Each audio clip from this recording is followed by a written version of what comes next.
Hi there, fam. This is Hackson Haircut on your screen once again. So we have in our midst, like one of the most famous speech therapists here in Kumasi. He's called Mauli, okay? Charlie, I would like him to introduce himself, okay? Yeah, hello, Patrick. My name is Mauli, speech and language therapist. And I'm here with Hacks and Haircuts, Patrick. Yeah. Okay, so this is going to be a vibe, so I need you to stay low key and then listen to what we have for you. He's got so many things in a box that he's going to unbox for us today. Okay. Alright, so Mauli. Yeah. So we've heard so many, like people talking of, like speech therapy. It's here where you're from, Okay. Who is a speech therapist? And what do they do? And who are the people that they work with? Okay. So I think basically a speech therapist is everyone's friend.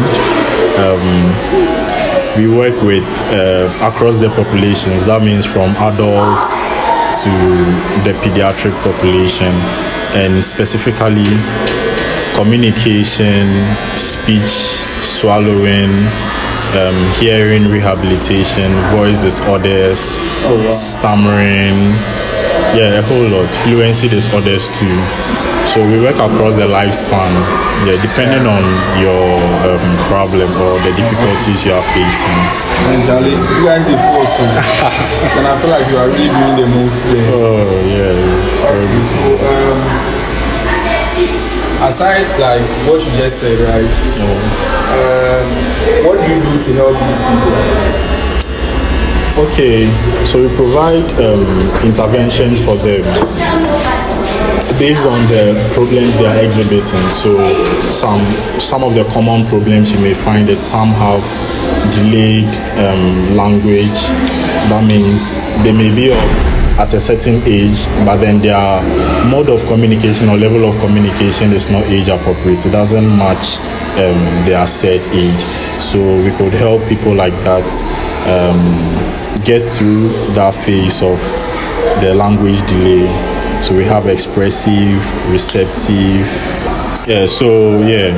We have a lot of strategies to support them. So per the child or per what the child is exhibiting, we draw a plan and then take it by step by step. Yeah. Oh wow. Yeah. Okay. So, Uncle Mauli. Yeah. Does haircut actually, I mean a friendly haircut, okay, really influence a child's, like speech or communication? Okay, yes, because communication basically is something that exists between two people or more, and in the process of haircut, the barber is communicating to whoever he's attending to, right? Sure. Yeah. And per the kind of people we work with, you can get people who have sensory issues.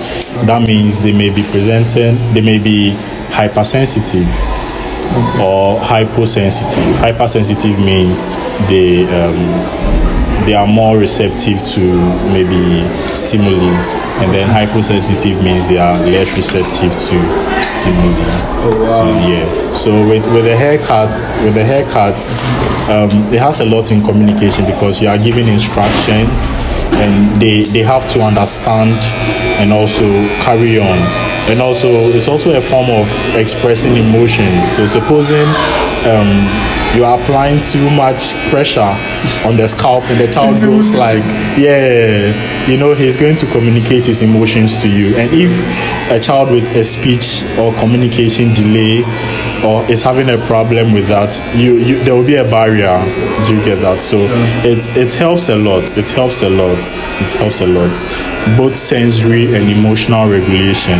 It helps a lot. Okay. So I know you are a speech therapist and you've been in this game for quite a long time, right? Yeah.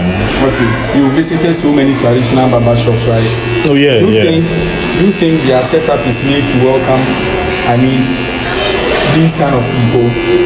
Individuals with special needs, and specifically those who has like speed delay. No. Why? So with the kids with, let me make an example, with a child with autism, may have various sensory issues. It could be with light, it could be with the sound, it could even be with the texture of the chair, it could even be with the sound of the clippers they are using, it could even be the weight of the cape, the barbering cape around him. So in a traditional barber shop, 0% of them consider all these things in their setup. Yeah, so I don't think they consider putting kids with special needs, or they have them in mind when they are setting things like this up. Okay, sure. So what do you think in that case, right? Yeah. What do you think these people can do to create, like an inclusive, like environment for these people? Okay. So one, I think first of all they need public education. Sure. Yeah, they need to understand and at least be able to identify a child who has a special need, and also identify the particular kind of need the child may be presenting. At least even if they can't do. So I mean, at least the little they can do to help. First of all, the public education, as I said, yeah. And then two, I think getting some specific equipment.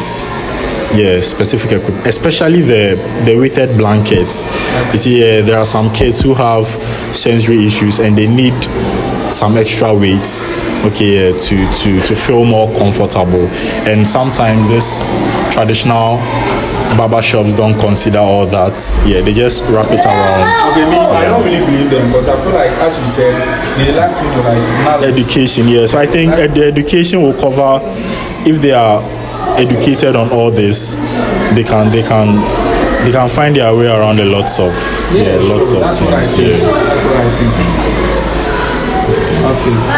So if you have a parent out there whose child is experiencing or speak delay, right? Okay. What message do you have for them?